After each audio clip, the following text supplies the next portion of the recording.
vais passer en fait la parole à Valérie Kokoschka parce que ce que je trouve intéressant, enfin ce qui est vraiment très intéressant chez vous, et je vais dire qui vous êtes juste après, et puis d'ailleurs on le voit déjà, hein, vous êtes philosophe. Ce qui est intéressant, c'est que donc on nous a présenté des typologies, et c'est vrai que c'est aussi, je trouve comme approche et comme analyse, c'est plutôt assez novateur, on va dire. Là, vous êtes plutôt dans une approche phénoménologique, c'est-à-dire étudier le phénomène même de la fatigue à travers les récits des personnes, et notamment ces fameuses lettres à la fatigue. Martine, tout à l'heure, vous lirez une lettre à la fatigue à la fin du... vous voulez le faire en introduction? Ok. Donc, ces fameuses lettres à la fatigue que les patients, les personnes ont écrites, vous en avez fait une analyse phénoménologique au plus proche du phénomène, comme ce que vous disiez tout à l'heure, pour approcher le mieux en fait la texture même de la fatigue. Donc ça, c'est quand même intéressant, vous allez nous expliquer ça. Mais auparavant, donc, on va avoir une lettre à la fatigue par Martine Libani qui va nous donner, au moins, donc, nous lire une lettre à ma fatigue. Voilà. Bonjour à tous, Martine Libani. Donc, je suis la présidente de CMT France. Nous soutenons les patients atteints de Charcot-Marie-Tooth. Alors, je vais vous lire une lettre à ma fatigue qui a été écrite par l'adhérente de Fibromyalgie France et porteuse de TSA. À toi, ma fatigue d'ASG. À toi, ma fatigue. Fatigue. Tu sembles toujours exister. Modéré, tu es l'indicateur que mon corps a bien travaillé et qu'il a besoin de se recharger pour affronter une nouvelle journée. Heureusement que tu es là pour me rappeler les limites que j'ai besoin. D'année en année, tu es plus présente, écrasante dans mon corps. Tu n'es plus un indicateur, tu es devenu dictateur. Tu me sembles trop sensible, comme le compteur d'une voiture mal réglée. Pourquoi m'indiques-tu l'épuisement? Fatigue, pourquoi tu es là au réveil? Pourquoi ne me laisses-tu pas tranquille, apaisé? Je t'analyse, te scrute, te décompose. Je recherche ton origine. Comment es-tu apparu? En plus d'être présente, tu as une amie associée, elle s'appelle douleur. Douleur est un poison qui s'est distillé dans mon corps peu à peu, goutte par goutte, comme une perfusion inefficace d'une patiente malade de toi. Fatigue, j'ai lutté contre toi. Fatigue, j'ai perdu contre toi. Fatigue, j'ai enduré bien des fois. Fatigue, dorénavant, je te comprends. Après avoir tout essayé, je vais tenter de t'apprivoiser. Farouche et rebelle, tenace, mais es-tu perspicace? Collaborons ensemble. Fatigue, laisse-moi tranquille. Je te repousse un peu plus par l'activité physique. Mon corps te supporte et s'adapte. Fatigue, je ne peux plus te gérer. Tu m'imposes des choix à faire. Je revois mes priorités. Foi, famille, amis. Je coupe le feu qui pourrait alimenter le stress, l'inquiétude, le travail, les relations toxiques. Je te nourris de Dieu, d'espérance, d'amour, d'amitié, de bienveillance, de nature, d'affection féline. Tout ce qui peut t'apaiser, car si tu es là, c'est pour me faire comprendre que j'existe. Du mal, tu me fais parfois, je peux en tirer une leçon de toi. Fatigue dans mon esprit, tu es à l'image d'une orchidée, un parasite, car tu me tires la sève de ma vie, mais sans toi, est-ce que je peux voir l'essentiel de la vie? Les personnes qui ne te connaissent pas ne s'arrêtent que 2 pieds dans la tombe. Tu me donnes de quoi réfléchir. Alors, je ne te diabolise plus. J'écoute mon rythme à ton diapason, le tempo de mon corps, une douce musique s'y échappe. Prends soin de moi, écoute-moi, préserve-toi. J'essaie de te comprendre, car en vérité, si tu es là pour m'aider à me protéger, non. Très joli.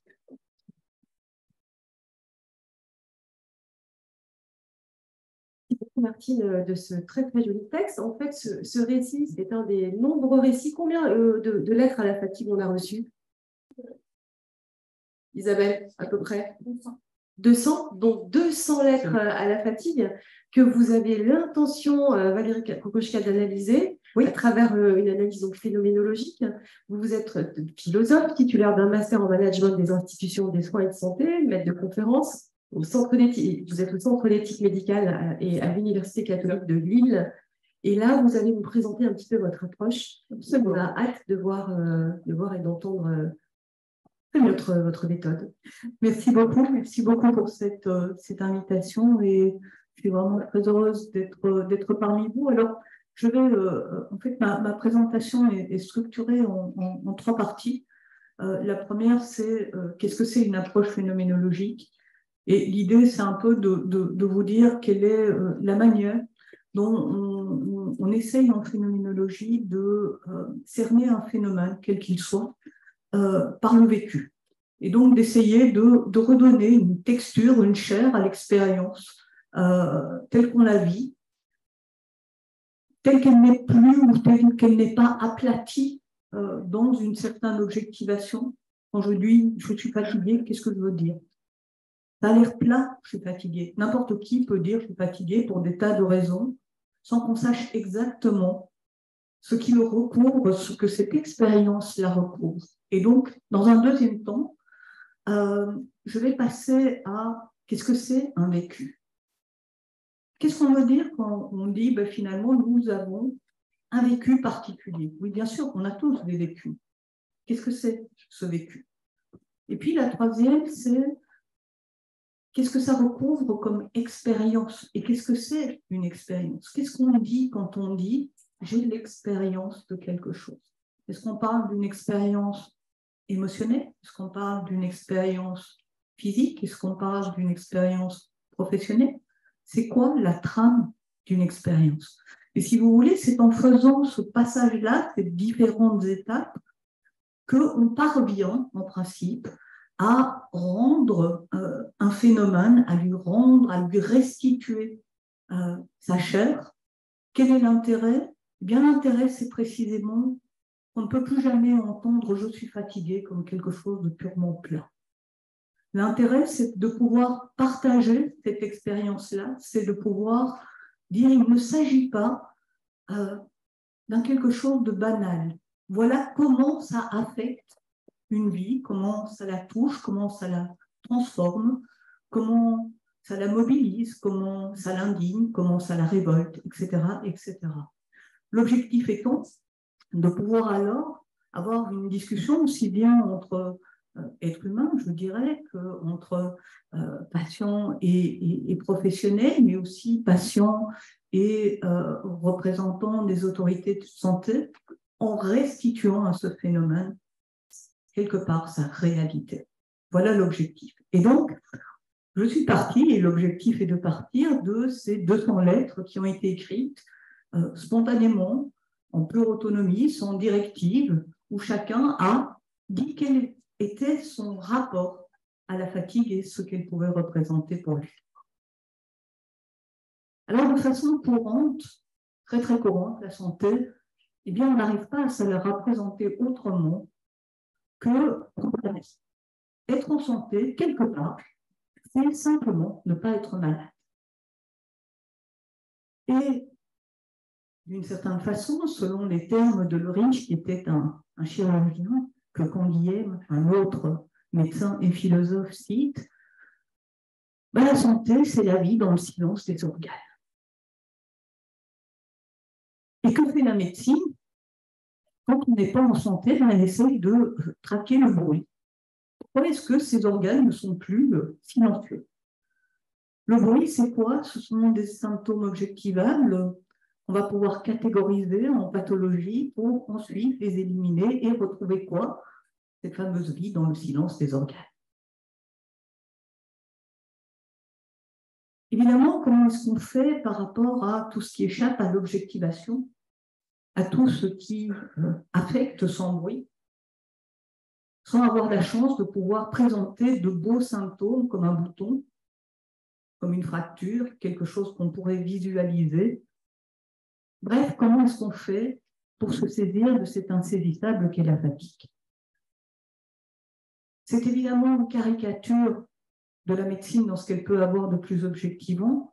Je l'ai proposé là simplement pour qu'on puisse basculer à ce que serait la santé dans une perspective phénoménologique.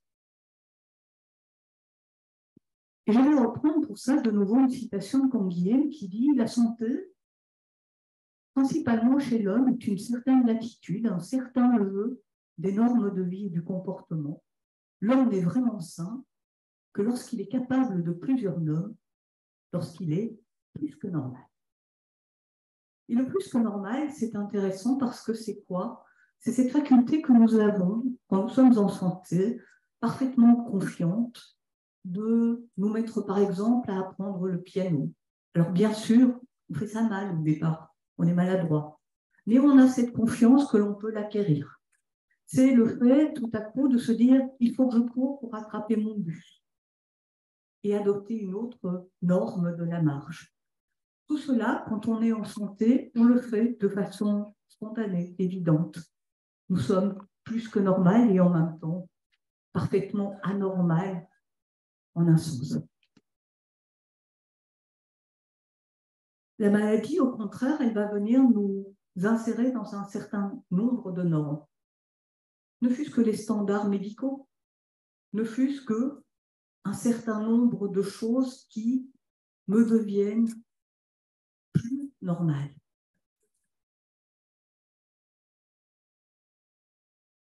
La maladie, dit toujours Canguilhem,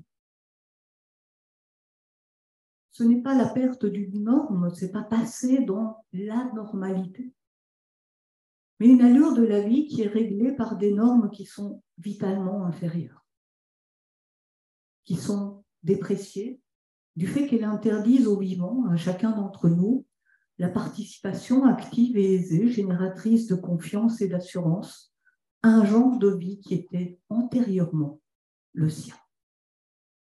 Je vais préciser ça. La santé d'ordinaire, c'est une espèce d'adaptation ou d'adaptabilité confiante de l'homme à son milieu. C'est l'établissement de nouvelles normes sans cesse dans le rapport du vivant à ce qui l'entoure. Mon bus va arriver, je me presse. Si je suis malade, je vais me dire, je ne peux pas. Avant d'être un corps dans un environnement, eh bien, je suis mon corps. Et cette latitude qui est vécue, celle de pouvoir tout à coup courir pour attraper le bus, c'est un « je peux » qui m'est immédiatement donné. Et la maladie, c'est souvent une série de « je ne peux pas » ou encore « je ne peux plus ».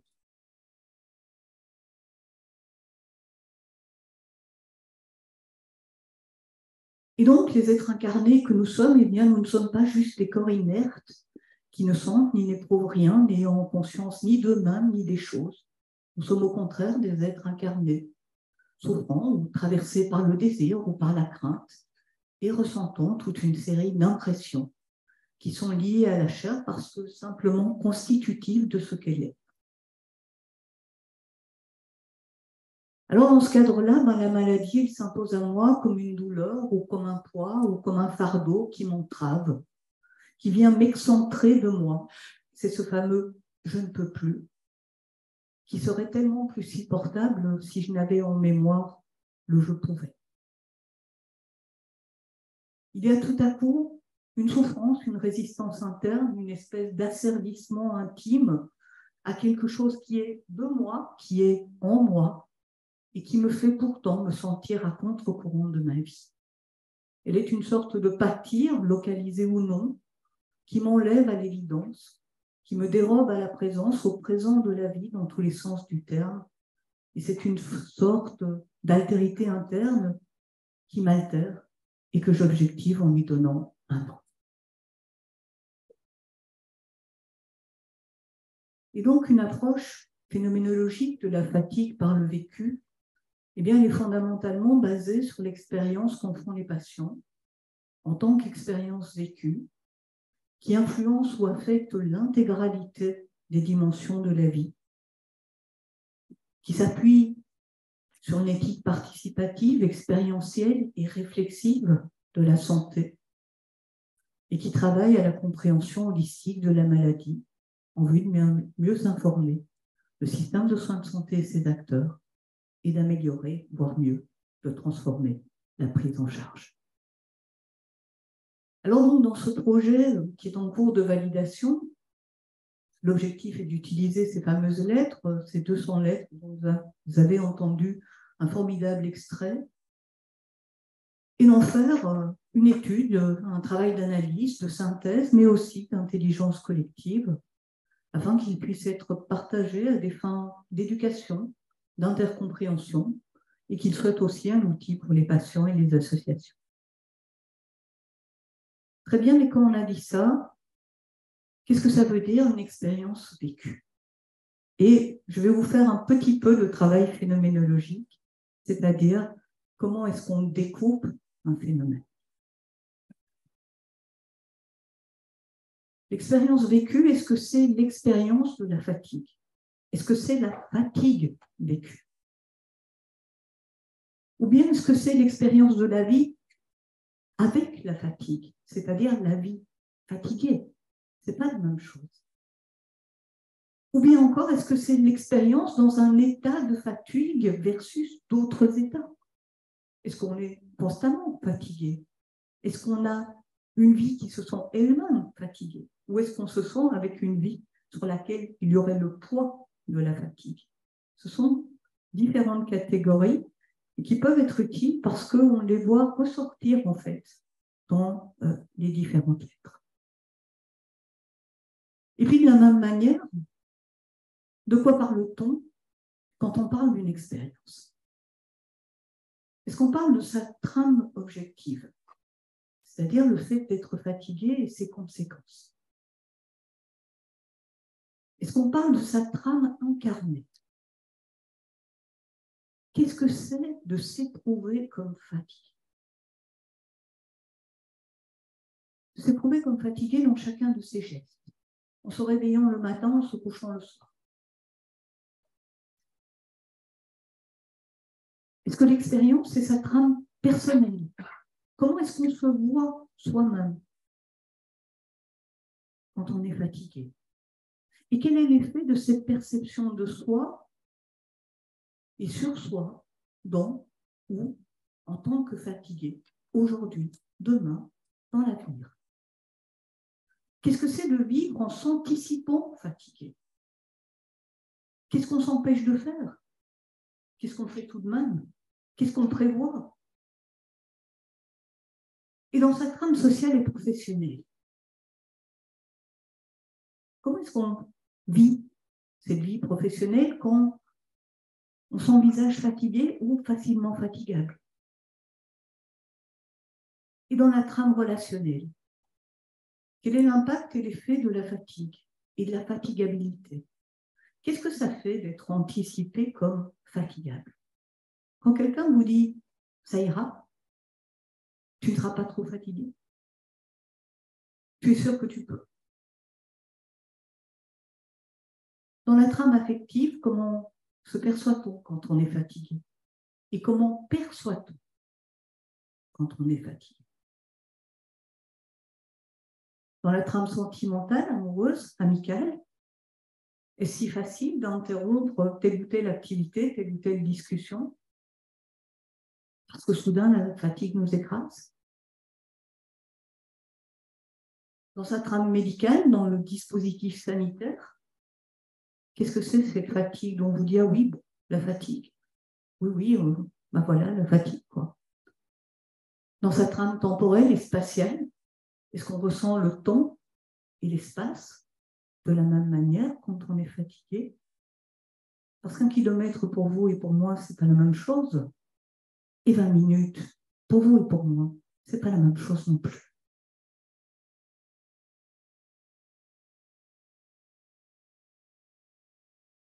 Donc voilà ces multiples trames. Et l'objectif, donc, protocolisé, c'est de faire ces lectures et analyses avec ces trames-là pour restituer la chair vécue de la fatigue à partir des mots, des métaphores, des émotions, des malades tels qu'ils se sont exprimés dans les lettres. avec l'objectif d'identifier les différents points en termes de vécu subjectif, mais aussi d'identifier des interactions, des entrelacs entre les trames. Parce qu'il se peut que certaines réactions ou certaines façons de se voir ou se ressentir viennent ajouter à la fatigue. Que la fatigue émotionnelle vienne peser un autre fardeau que celle qui serait d'avoir fait 1 kilomètre. Et donc, il y a aussi des strates qui se recouvrent, qui viennent s'amplifier, des rouages. Et l'objectif, ce sera de voir s'il est possible d'en identifier. Sur cette base, alors, il sera possible d'objectiver ce vécu en termes plus généraux, d'objectiver donc les liens potentiels entre ces trames. Et puis, il s'agira de soumettre les résultats aux patients ou associations de patients volontaires pour validation, question ou affinement. Et après, on pourra peut-être recommencer pour affiner encore. Je vous remercie de votre attention et je suis à vous.